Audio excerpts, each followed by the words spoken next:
everyone. Welcome to UMD Media. UMD Media works on understanding, measuring, and doing. And it tries to contribute to an evidence-based, evidence-driven discourse and decision-making in Ethiopia, in the Horn. Please, if those who are following us live on Facebook and YouTube, share, like, so that many can reach to this material. I'm your host, Getachew Asafa.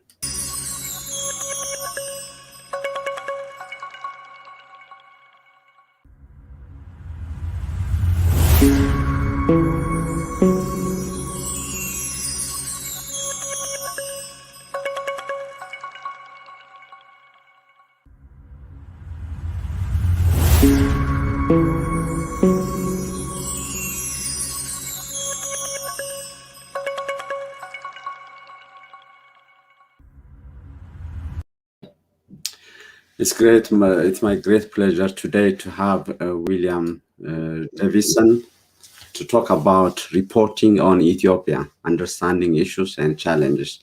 William, it's great to have you here. Yeah, thanks very much for having me and looking forward to the conversation. Great.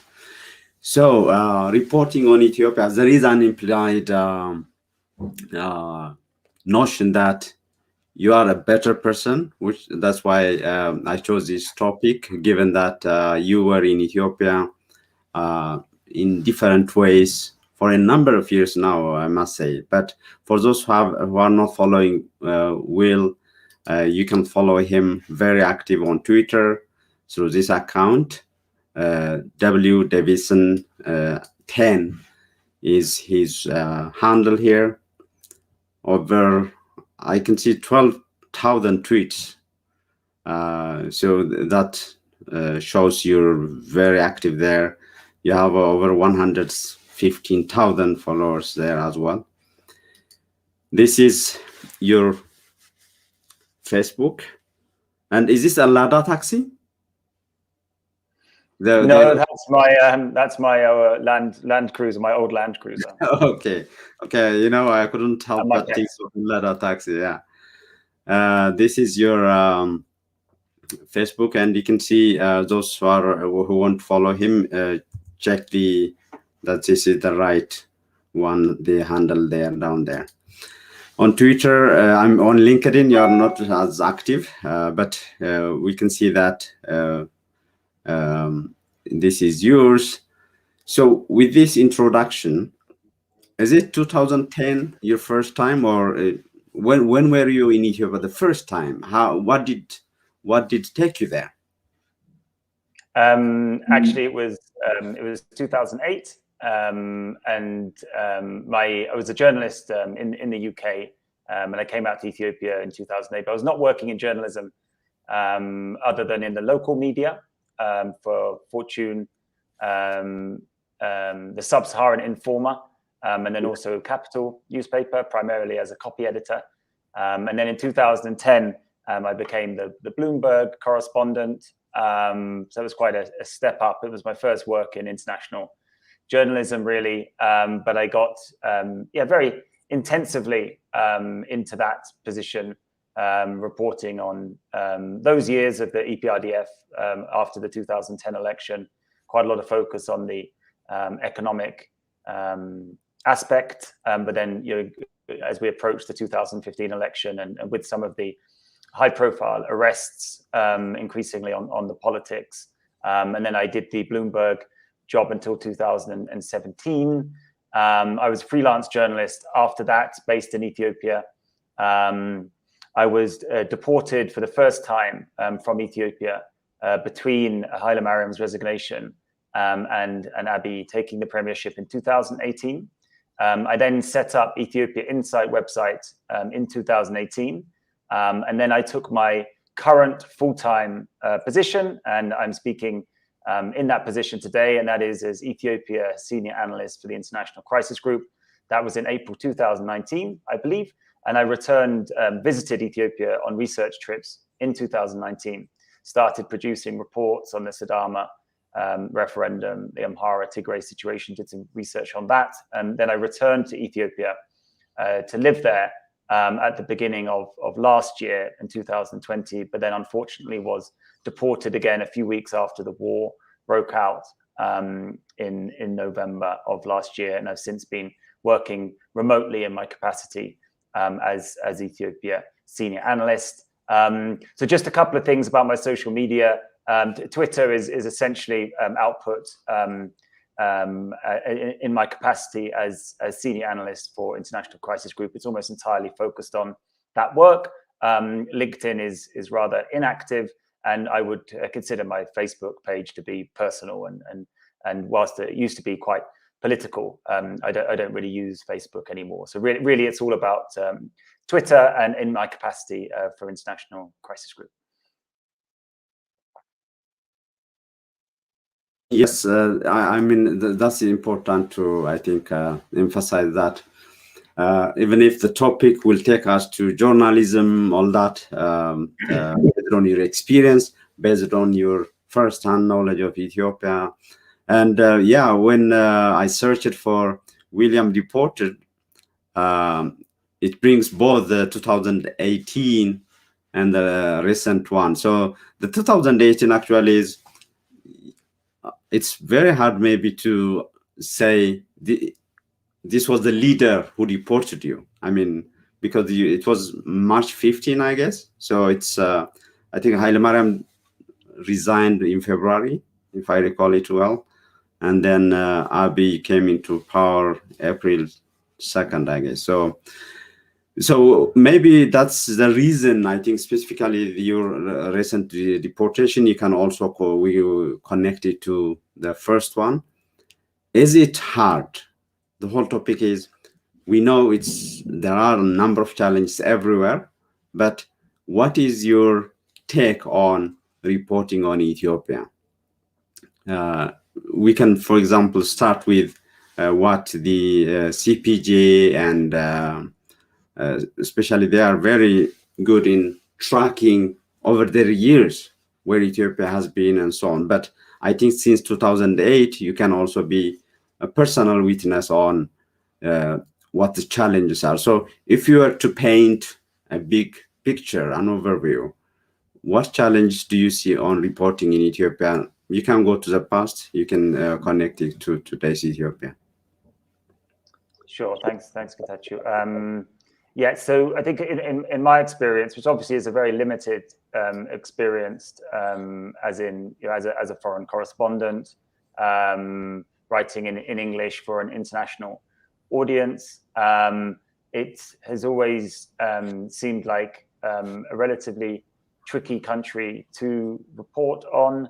I think the main thing is that there was just not that large a flow of information, which is useful for reporters. So whether that's information coming from the government, coming from political parties, coming from companies, you know, other publicly available information, that's always seemed like in quite short supply in Ethiopia. Again, you know, partly because of the language issues, of course, but I think also just because of the public relations, the communications industry is not that well developed, and also the Ethiopian media, because, you know, journalists operate in a media ecosystem, and so when the rest of the media is fairly weak, you know, there's only limited amounts of international coverage. There's no daily newspapers, for example, let alone in Ethiopia, not even in Addis Ababa.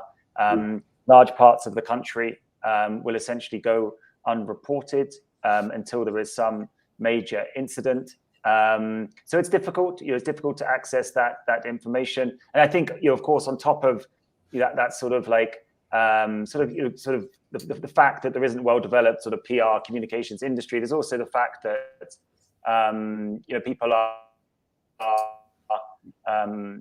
they're often fearful for some reason about releasing information, about speaking on the record to journalists. So I think that's the other point.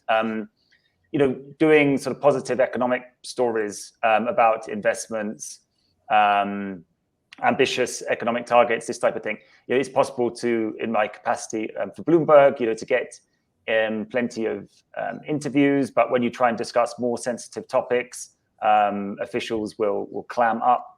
They won't want to discuss them. And similarly, when you want to travel outside of Addis Ababa to report on issues which have caused some controversy, I did that a number of times, sort of issues related to land investment in Gambela, in southern Ethiopia, other even more overtly political stories, then it can be very hard to access areas and to access officials. There will always be a question about, how many bureaucratic hoops do you try and go through? Do you go to the regional capital after getting federal permission? Do you then go to the zonal capital and the Warada capital? Probably not, because that would be a waste of time. But then someone at some level is always, they may well say to you at some point, well, you need authorization, maybe written authorization from this government entity, maybe the Regional Communications Bureau or whatever it may be. And then some sort of bureaucratic obstacle to your reporting can be put up. So that happened numerous times to me, happened numerous times to many reporters, made it very difficult to go and report on the stories we wanted to. And that's really, that was whether it was in Tigray, Amhara, Gambela, the South, wherever, you were liable to face those sorts of obstacles. And sometimes those obstacles would lead to detention.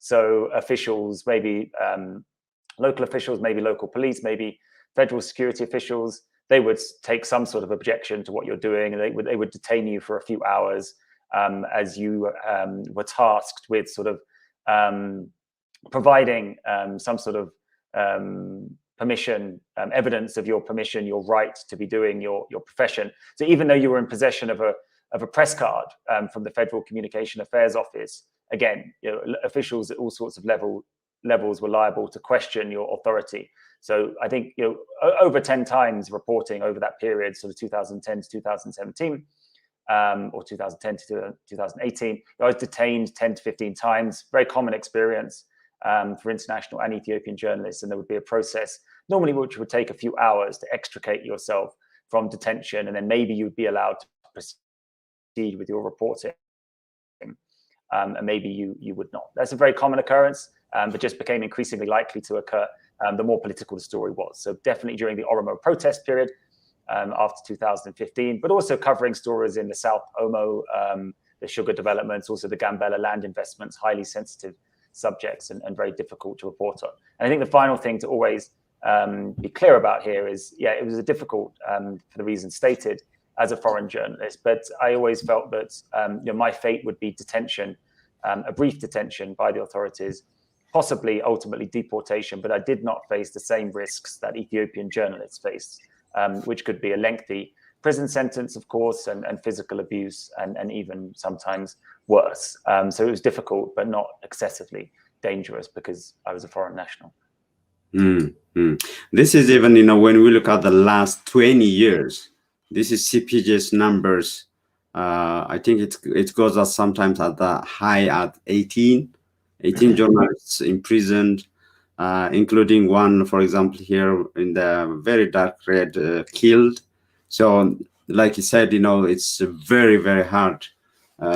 Journalists risk their lives and so on. One thing that comes to mind, I don't know if you can speak to that, is the issue of who is doing this, hindrance. You were talking about governments, regional, state governments, federal government officials, some of them, you can't even trace it, all that.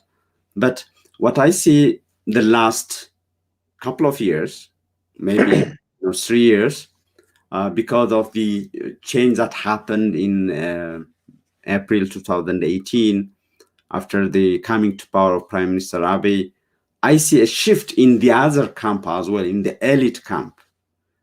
You have been interacting because of your reporting, because of specifically after you joined Crisis Group. As we will see later, you want to look at both sides, right? So do you see a shift in what I call the alignment between the government and the elite? So the elite, when I say that, human rights advocates, journalists, media personalities, even opposition groups sometimes, they were opposite. I mean, they should be, right, with the government in terms of taking it to account. Do you see that shifted now, where the silencing of journalists, analysts come not only from governments, but from the elite? Yeah, I mean, we've got to be pretty careful about terms as sort of all-encompassing as elite. What are we talking about there? Is that a political elite, a media elite, a cultural elite? From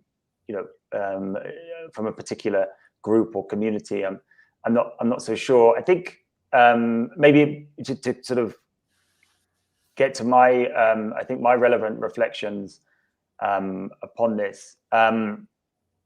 Undoubtedly, there was considerable media opposition, civil society opposition, international human rights groups, whether international or domestic. You're very, very critical of aspects of the EPRDF government. Consistent criticism of its human rights record, political repression, and criminalization of dissent is a useful term, I think. And if we look at some of the details of that debate, those journalists or human rights defenders who presented themselves as such and were promoted as such, the allegation from the sort of EPRDF government side of things, including their elite and their activists, whether in the diaspora or Ethiopia, was that their journalism and that their activism was heavily politicized, right? So it's about disagreements about the barriers between journalism and political activism, or human rights research and advocacy and political activism. And whilst the EPRDF government said, we prosecute people who've broken the law, regardless of whoever they are. Of course, on the other side, people were saying, yes, but these people are just engaging in legitimate acts of dissent or other political activity. And I'm thinking of, you can go back to the Addis Nega journalist or Eskinder Nega, the Zone 5 bloggers, all sorts of other characters. So there was always that debate about activism versus political activism, and of course, political activism that was classed as illegal by the government, and others who were saying it was legitimate political expression and just legitimate political speech. Now, I think partly what you're getting at is we're in a situation where there is quite a lot of media support and quite a lot of activist support, people who used to speak about the human rights abuses of the EPRDF government. Now they are generally, some of them we could say are supporting Abiy's government, especially not speaking out against the war in Tigray that is now extended to other areas. And I think this is quite simple. It can be seen through the lens of politics. I think the opposition was to the TPLF, it was to the EPRDF, it was to the multinational or ethnic federal system that they designed, it was to the authoritarian practices, also perhaps complaints about the economic model and everything that came with it. And now they are still opposing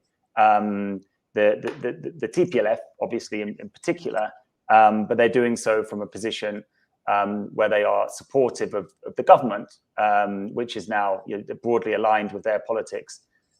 So I think that is maybe the shift that we've seen. I think it does expose some of the hypocrisy here, and we have organizations like Amnesty International, Human Rights Watch, which I think are good examples of that hypocrisy.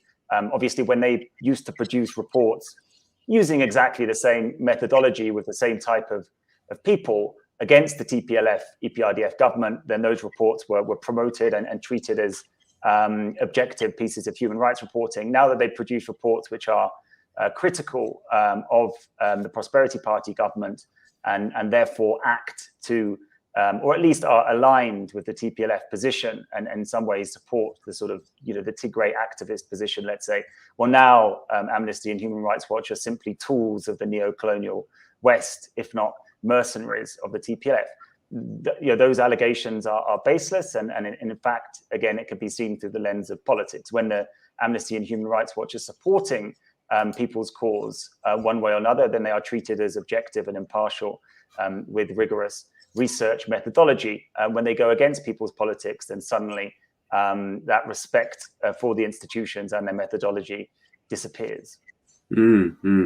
I think the point you are making now in terms of alignment, that can come from every direction. Like you said, when your analysis or reporting aligns with this, you could be taken or mistaken for that. But what I see is, a different level. Like, this covers, like you're mentioning, Human Rights Watch is here, Amnesty International, I'm not sure, but journalists like yourself, crisis group, researchers, all that, even humanitarian people. So this is not coming from what you would consider cadres of the government, or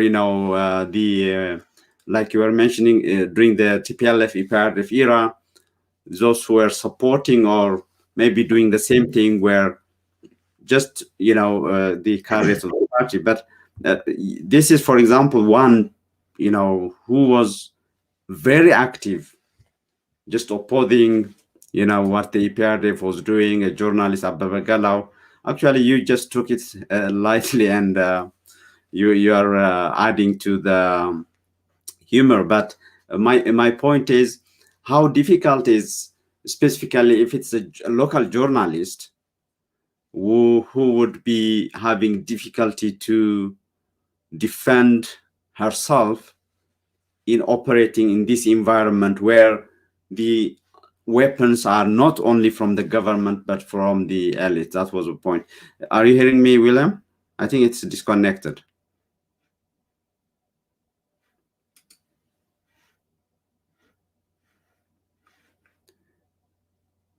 Now we are back, I guess, or?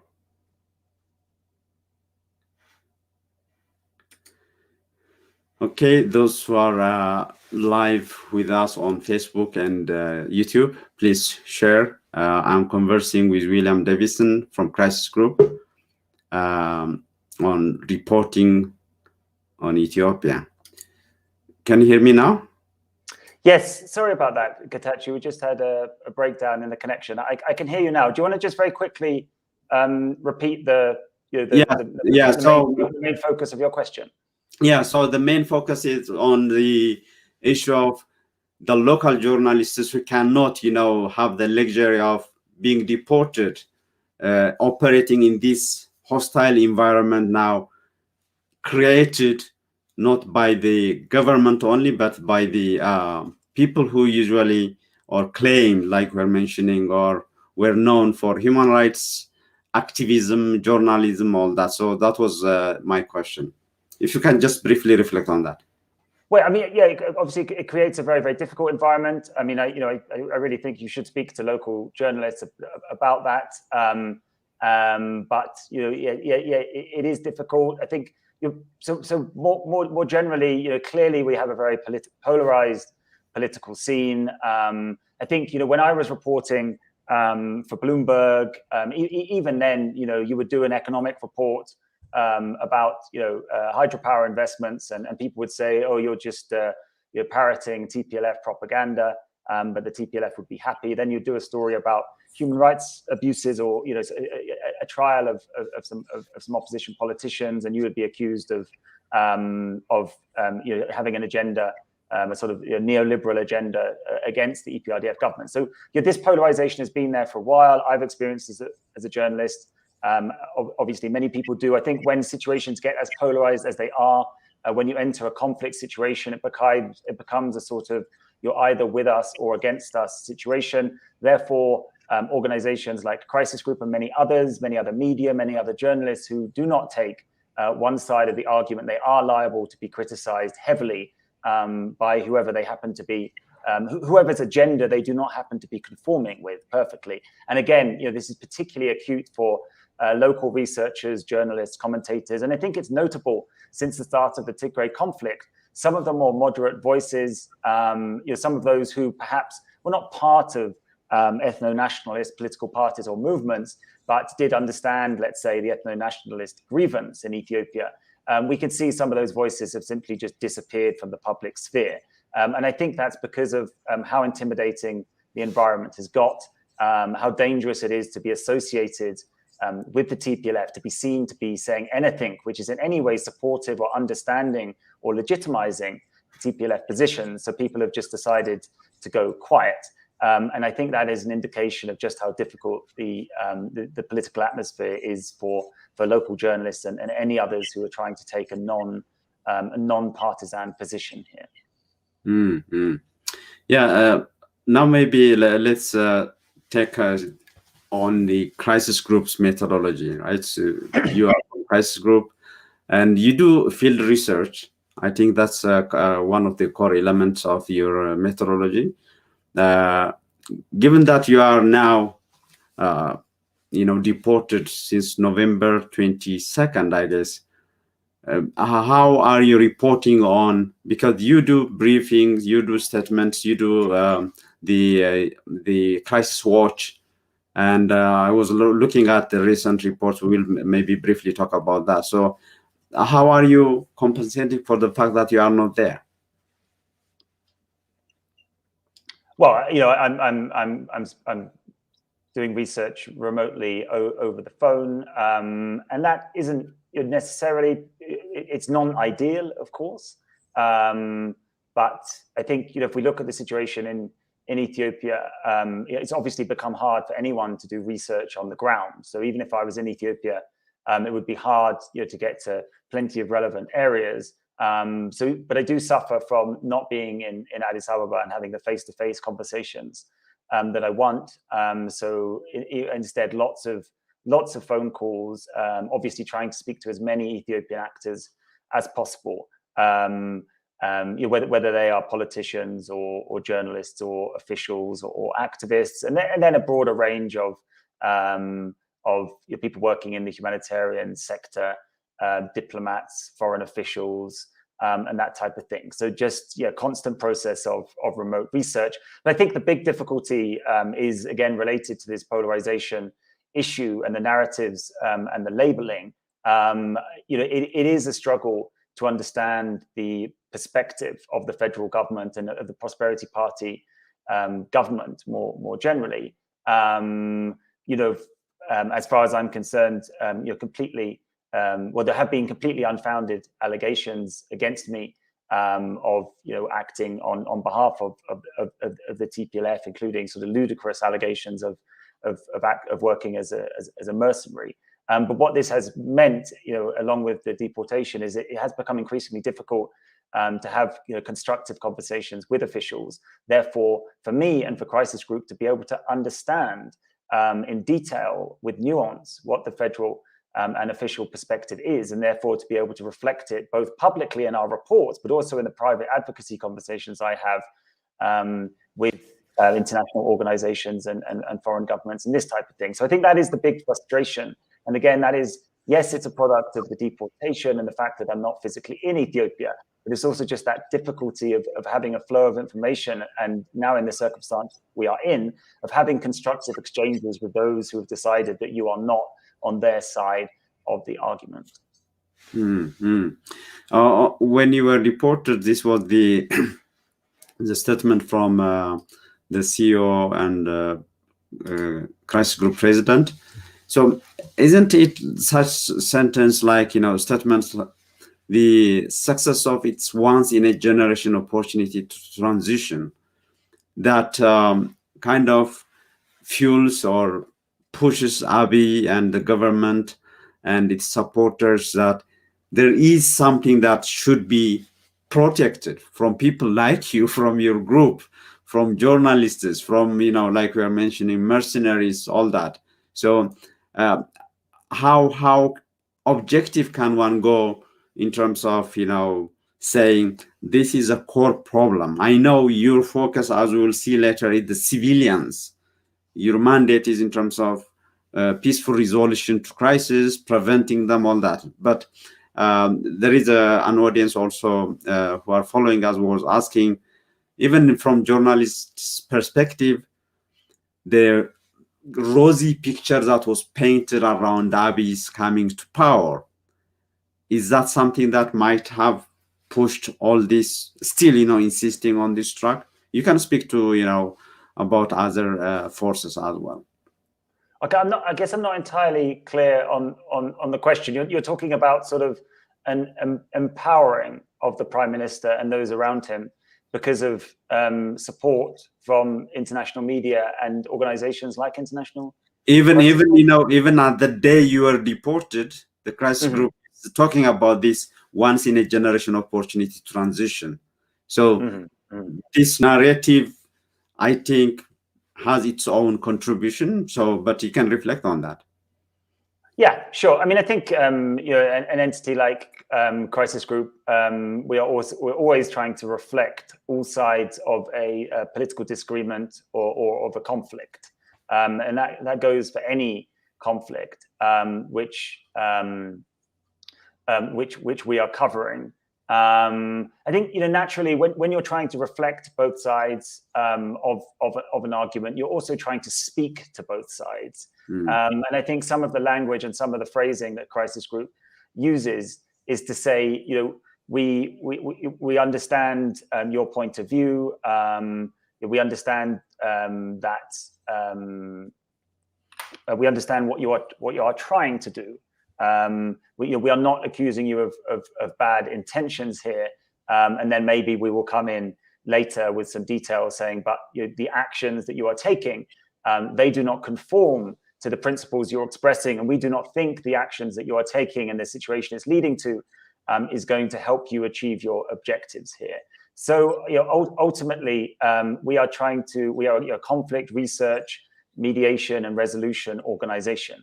And some of the language and the phrasing and the positioning we take is to show all sides in a political conflict that we are listening to them, that we understand their perspectives. Yes, I mean, I think there is a broader question about the way the last few years have been covered internationally in Ethiopia. I find people accusing me of sort of like lionizing the prime minister or whitewashing. I don't recall that. No one's ever been too specific about it. I think in 2018, particularly with that very quick outbreak of serious, intercommunal and other violence, in the Guji areas, political violence as well as intercommunal violence, the very violent return of the Oromo Liberation Front and Ginbot Sabat, the issues around the alleged assassination attempt, and the murkiness around the Ethiopia-Eritrea peace deal, I had huge concerns in 2018. And I think people close to the issues like me, those concerns were expressed in the various sort of publications and forums. Internationally, there was just an airbrushing of Ethiopia's history and a crude simplification of the political challenges that the country faced. The simple idea that we were moving seamlessly from authoritarianism to democracy that is a ridiculous proposition, given the actors that were involved, the complexities that the country faced. And I think there was that sort of problem of simplification. It doesn't necessarily come from bad intentions. I think many of us recognize that there were huge democratic deficiencies during the TPLF-EPRDF era that needed to be corrected. But the idea that that transition could be made seamlessly, and then subsequently the idea that everything under the EPRDF was a complete horror show, implying that everything that came before it was great, or that everything that came before it afterwards would correct all of those wrongs. That was again, a misleading simplification. I think this culminates ultimately in the Nobel Peace Prize, a much discussed issue, and arguably it's something that had a genuinely negative political impact on Ethiopian politics. Arguably, some say leading to the rushed creation of the Prosperity Party and perhaps taking us where we are today, which is deep into a terrible civil war. I think there are issues to be discussed there, but yeah, no, I think those are my sort of basic views on that element of the international coverage of the transition. Witnessing or testifying to your contribution to crisis group, this is what they said. Then you contributed to 28 reports. This was until November 22nd, I guess. So you must have been part of other briefings, reports, and statements after that. I gather that.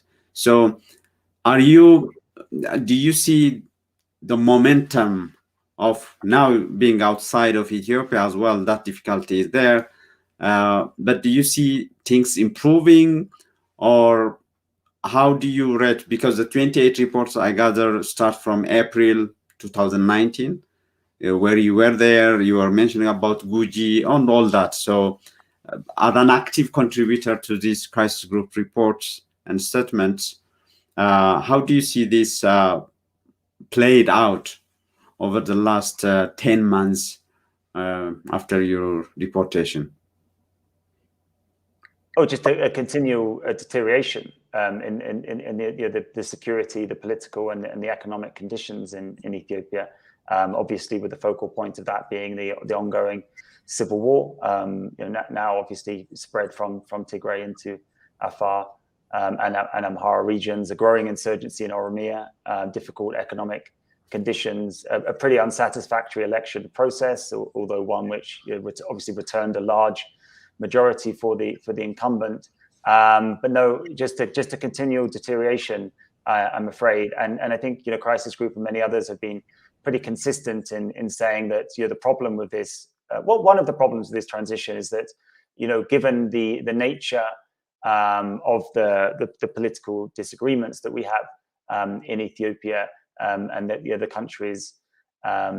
country's history and overall conditions, then what was needed was a far more inclusive approach to this transition, where you could have some sort of process where at least everyone gets an opportunity to air their views and their grievances. And instead, we've seen a sort of increasingly narrow approach, essentially a monopolization of political power by the Prosperity Party, obviously continuing the monopolization of the EPIDF. That has led to the sort of renewed exclusion of various actors, some like the TPLF, who were powerful during the previous eras, others like the Oromo Liberation Front, who were also marginalized and excluded under the TPLF EPIDF system. But essentially, we see a cycle of that process of exclusion leading to violence. And unless there is a more inclusive approach taken, there's very little reason to think that that cycle won't continue.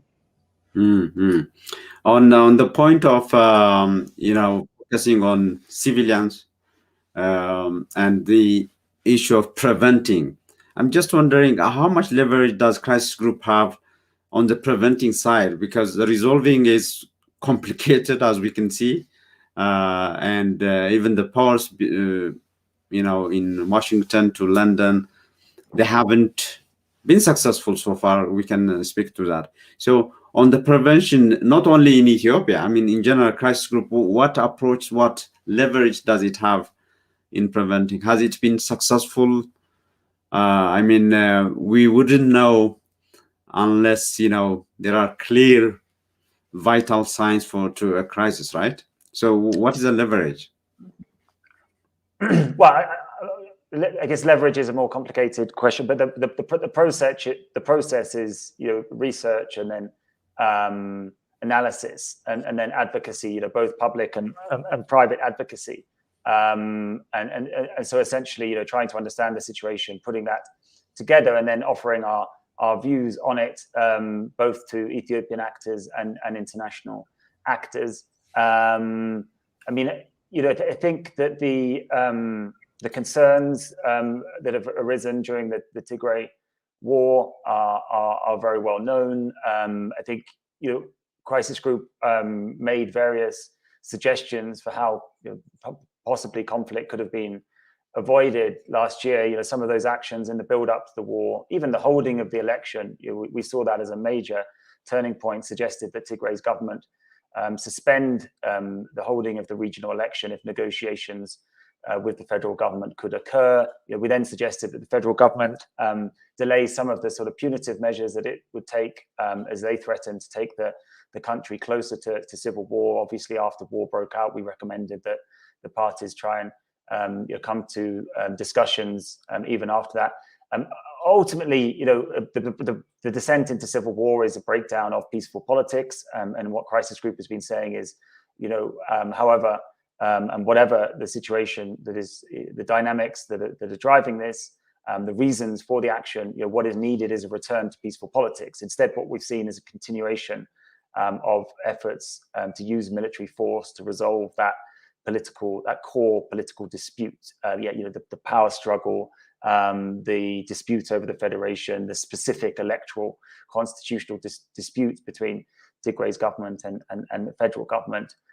Those are at root political disagreements, and we've been recommending that political conversations are held to try and resolve them rather than more military force. That hasn't been the path that the people have followed. I think, as a consequence of that descent, the failure of politics leading to war, obviously we've had a devastating situation for civilians in Tigray. And ultimately our suggestions, our prescriptions are about trying to resolve the political problems. And really until there is an end to the fighting, a cessation of hostilities, then it is going to be very difficult to really scale up and sustainably address the humanitarian situation inside Tigray and now elsewhere. So a lot of our energy is focused on the politics, the political disagreements, and trying to get people to try and adopt peaceful ways to address those disputes rather than violent ones. Suffice to say, nothing has changed in terms of the political approach. Therefore, we still have the same problem in terms of atrocities being committed against civilians and the attendant humanitarian problems that have come with this war. The leverage thing is difficult. As I say, we do private advocacy, we do public advocacy, try and have conversations with which other relevant actors, whichever relevant actors want to speak to us. But it's a very hard thing to categorize how much leverage we've had. But unfortunately, those suggestions to pause the fighting, return to peaceful politics, that has not occurred yet, obviously. Mm-hmm.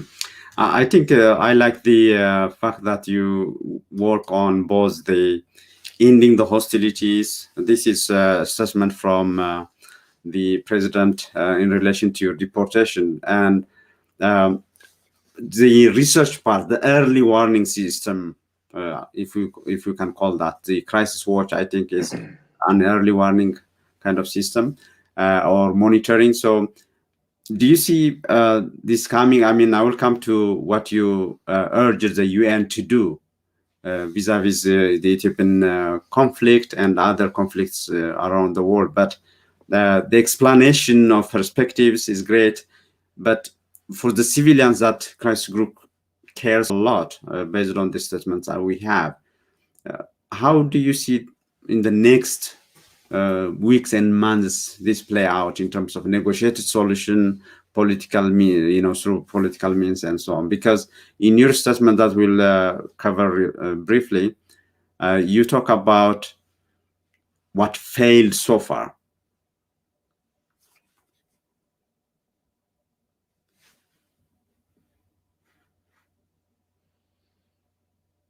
Can you hear me, Will?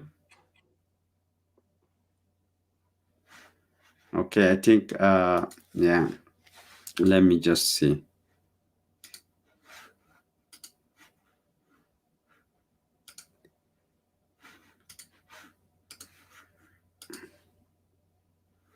Okay.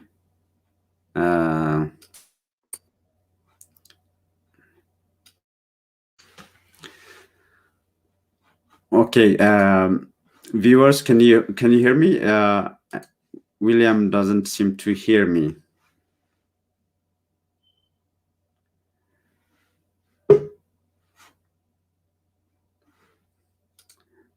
Can you hear me now, Will? Yes, I just restarted the. Okay, thanks. Yeah, so I was talking about the the early warning system you have in terms of crisis watch and research, which is the basis of everything that you do. But where are we now, or how do you see the next weeks and the months play out in terms of negotiated solution or resolving this conflict or war through political means? Where do you see this going? Well, it is hard to be positive. I think what we've seen over the last few months is the Tigray's leadership, Tigray's forces respond to the federal withdrawal from most of Tigray, and then what they saw as a de facto blockade on Tigray. And indeed, there has been considerable federal obstruction and regional government obstruction to aid, as well as the cutting of services. But then also there was the ambition of the Tigray leadership to, as they put it, degrade the capacity of the Ethiopian federal military, as well as core objectives such as retaking Western Tigray, which remains in the hands of Amhara region and backed by Eritrean and Ethiopian forces. So we have seen this offensive into Amhara and Afar by the Tigray forces. Some initial gains from their perspective, but it has been obviously hugely destabilizing, something approaching 500,000 people displaced, countless more fatalities, very hard to put a number on it. And then we've seen increasingly stiff popular resistance to the Tigray forces, I think particularly in Amhara, but we've also seen the Tigray forces withdraw from Afar. So the idea that they could, block the Djibouti road, approach Addis Ababa, take back Western Tigray, all of these things in short order, that's looking overambitious. So that's the situation we have with a devastating civil war that has recently widened, considerable popular mobilization on all sides, a blockade on Tigray, something approaching 500,000 people in famine conditions, and a spreading humanitarian crisis as Tigray forces occupy towns in Amhara and elsewhere. That is a disastrous situation. It's on top of a major economic problems for the government, as well as the growing Oromo Liberation Army insurgency in Oromia. I think if there is any kind of silver lining here, it's that perhaps with these recent developments, the protagonists on all sides can realize that continuing to pursue the conflict is just going to be too costly, too damaging, and therefore to start to look for a negotiated way out of this. I think Tigray's leadership is fairly clear that the first step, as far as they are concerned, needs to be the federal government allowing aid to people in Tigray, as well as restoring services. Maybe if the federal government is willing to take that step, then there could be an arrangement where the Tigray leadership agrees to halt its offensives, and then perhaps a political process and trust and the restoration of cooperation and the establishment of a more sustainable ceasefire can build from there. But at the moment, unfortunately, tragically, it looks like more warfare is likely here. And also something I've been highlighting at Crisis Group, it is very hard to envisage a peaceful resolution to the situation in Western Tigray, especially in the short term. There is no indication that the Amhara leadership is willing to retreat from Walkait and Humera and Selemte. And there is no real indication that the Tigray leadership is willing to give up on its ambitions to restore Tigray's territorial integrity or return to pre-war borders. So that is a major potential flashpoint in Western Tigray, and therefore a major obstacle to a peaceful resolution of this situation. So we're trying to be constructive and look for areas to be reasonably positive, but ultimately there is the likelihood of further conflict here, further loss of life, a worsening of the humanitarian situation, and the increasing destabilization of the country. I know you were running out of time, but to briefly touch on what you said, this is your 2 days old, so September 13th. This is under the 10 challenge for the UN. So there is topic section on Ethiopia. So given the crisis group's focus is civilians, and you were mentioning about the blockade, actually in this report, in this briefing, you have mentioned it a couple of times, but isn't it hard to put it as a condition for Tigrayan leaders to freeze their military operation to just lift the de facto blockade? Because I'm saying this, the basic services, the humanitarian access, shouldn't it be just unconditional? I mean, I'm not talking about how they are going to negotiate both sides, but for crisis group to just put this, if the Tigrayan leaders freeze, wouldn't that give a green light for this status quo to continue? I would have to look at the exact wording there. I mean, but to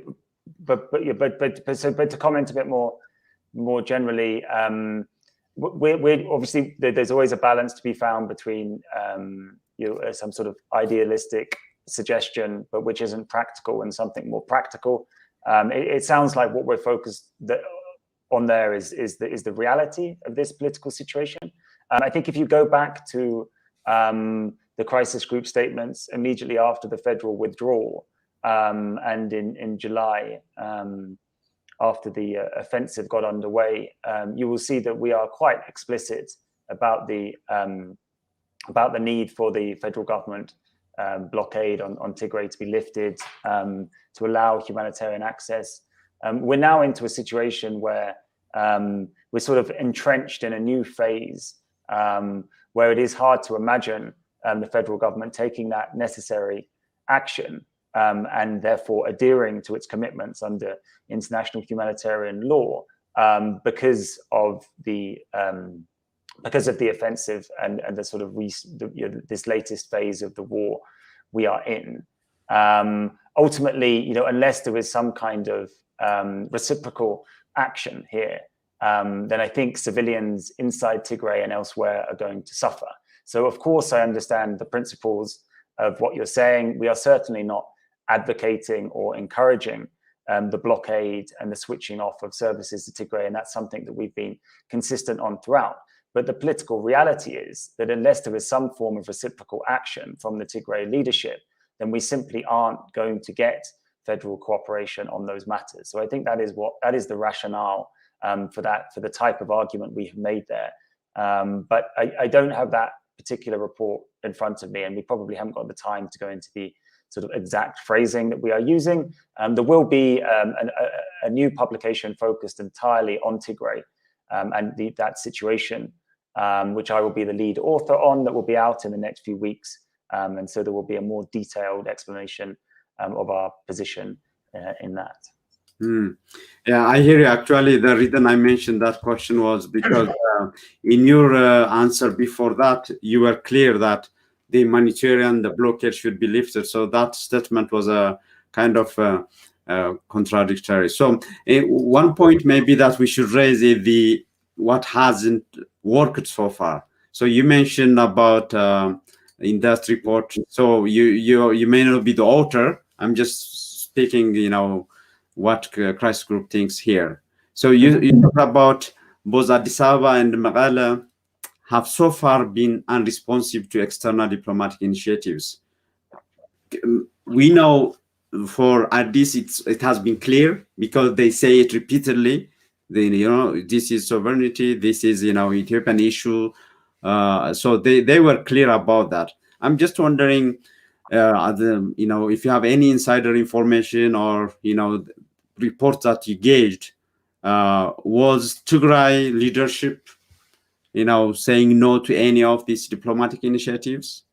I agree that there's an important distinction, because I think we saw a very clear and ultimately premeditated federal position that negotiations were not the way out of this conflict after the conflict started, whilst the leadership in Mekelle has been saying that they do want to engage in a negotiated discussion here, obviously focusing on Ethiopia's overall situation, a need for an inclusive process. I think really where the legitimate criticism of the leadership of the Tigray position comes, or at least the understanding that is leading to that type of phrasing, is the conditions that the Tigray leadership has placed upon negotiations. The call from the international community is for an unconditional acceptance of a ceasefire, of negotiations. The leadership from the Tigray position is that all sorts of preconditions have to be met prior to negotiations. They have changed over time, obviously. At first, they were focused around the need for a political amnesty and an all-inclusive process at the beginning of the war. Also, around issues related to the that breakdown of federal regional cooperation, issues around the fiscal federal transfer to Tigray. Now they're focused on things like the removal of all Amhara Eritrean forces from Tigray, obviously the restoration of basic services. We even had a transitional government mentioned in a sort of similar positioning about what needs to happen. So I think the international position is that negotiations have to be accepted unconditionally, and everything else will be subject to negotiation. And therefore, the criticism is directed at the preconditions that have been put up by the leadership in Tigray. Isn't it the federal government, should say, okay, I will negotiate, but I don't like your preconditions. We don't hear them saying that. It's the international community, like you're saying, because there is no clear, at least public statement coming. There will be negotiation from the federal government, but we don't like Tigrayans' preconditions. Or did I miss something? No, it's just a slightly different way of looking at it. I think, as I mentioned, the position from the federal government since the outbreak of the war has been that obviously they called it a law and order operation, but they were not interested in a negotiated solution to this. Instead, it's been a process of criminalization and a military intervention, a federal military intervention to try and replace the TPLF government. And then, of course, in May, we had the classification of the TPLF as a terrorist organization. What the federal government is saying is there is no negotiation to be had with this political organization and its leaders, and that is a major part of the problem here. And again, Crisis Group has been consistent in saying that, well, there needs to be negotiations. And we've seen some international focus recently with the Kenyan statements, the UN Security Council calling for the delisting of the TPLF as a terrorist organization. That is one of the core obstacles to negotiation here. You're absolutely right. And also from the federal government's perspective and that of its supporters for its position, the refusal to provide services to Tigray is because it is run by a dissident, a rebel, or a terrorist government in the eyes of the federal administration. Again, that is not just a threat to civilian lives in Tigray, that is also a major obstacle to any form of peaceful resolution here. And Crisis Group has been consistent before and during this conflict that those federal stances need to be altered if we're to move off the path of further conflict here. My last but one question is: do you think? You can use your journalistic, journalism experience and your Crisis Group analyst group experience. So, do you think we know enough about what is happening to civilians? Let's say in Western Tigray, even in the rest of Tigray, given all this blockade that Crisis Group report as well recognize. So, it's a whole government. Whole resource blockage. So do you think we will be surprised with what we haven't seen yet? When things are open? I think there's a lot of detail about the suffering of civilians, the nature of the war, the number of combatants that have died in it, the humanitarian situation. I think there's a lot of details, as you mentioned, exactly what's occurred in Western Tigray. I think there's a lot of details still to come out. I think increasingly we have got a picture of that. But I think the situation in Tigray since the outbreak of the war has been a sort of exaggerated microcosm of the problem of understanding and reporting on Ethiopia, because simply there has been insufficient information, reliable information about what's been occurring. Now we have lots of well, we have another raging propaganda battle. We've seen the focus in the last few days about the alleged inadequacies of the joint investigation into human rights problems. This will go on. It is hard, sadly, to conceive not just of an end to the war at the moment, but of a credible independent investigation will start to shed light on these things. Instead, it is just something which is mediated by the propaganda from both sides. But ultimately, I think there is a lot to be known about what's occurred during this war that we don't know because of the information environment that comes with this political situation. Great. My really last question is, I'm glad you mentioned about the UN and Ethiopia joint investigation. People are, wary of both sidism that's, dominant everywhere.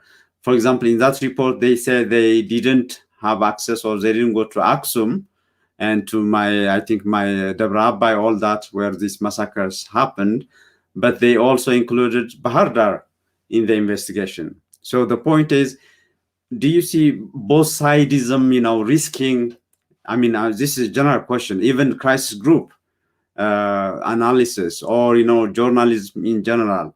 I understand balance is the critical element of journalism, but do you see both sidism risking the civilians, the life of the civilians, getting justice, getting, fair treatment in all this, be it in Tigray or even elsewhere in Ethiopia and other countries?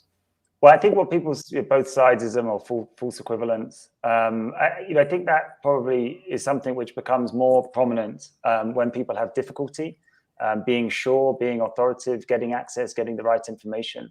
I think, therefore, there is a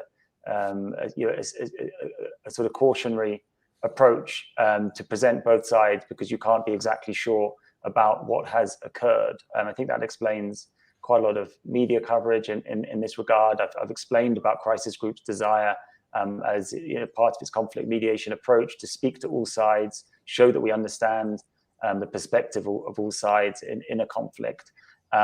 What I think becomes less understandable is when you have an investigation which has plenty of resources and time to do a comprehensive assessment. And that is exactly what it's been tasked to do. And then it ends up doing an assessment which is kind of incomprehensibly partial in terms of its geographic scope and arguably partial in terms of the politics of the situation. That's less easy to explain. But saying that, I don't want to. It's totally inappropriate to prejudge the report that's going to be released. But I've seen the debate and I understand the concerns about what seems to be the not very comprehensive nature of this joint investigation. Great. Thank you so much, Will. I tried to keep the hour that you gave me to finish it on time. Thank you for your time today, and I hope this will be the first of our conversation, given that crisis group and what you do would keep monitoring the situation in Ethiopia and specifically in Tigray. Thank you for your time for today. Thank you very much, Katachi. Thank you, everyone. This was my show with William Davison. He is the senior analyst on Ethiopia from Crisis Group. Our topic today was reporting on Ethiopia, understanding issues and challenges. Hope this has added to your understanding of the complexities and the dynamics down there. Please share, like. If you haven't subscribed, subscribe to our YouTube channel. Your host was Getachew Asafa. See you next time.